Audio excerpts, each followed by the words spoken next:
Today is Saturday and my schedule for my SK duty. So, let's go!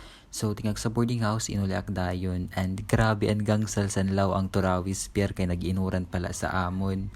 So, kauman sinakay na scooter, ti uli kay diri pwede nga tuan 3-wheelers, mga tricycle kay kuan nahuwa kay anam agian. And I took some videos while on our way home.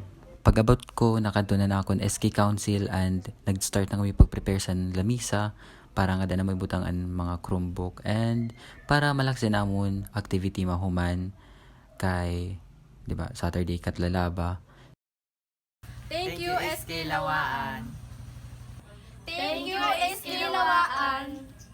Thank you so much, Ma'am Charlene, sa pagbulig sa amatuman ini nga amon project sa Barangay Lawaan. Ini nga amon project, 1 purok, 1 Chromebook. So, dara ko sinian magiging bulig sa amon mga estudyante sa kanra pag-aram tapos magiging mas accessible an amon free printing. Thank you so much again.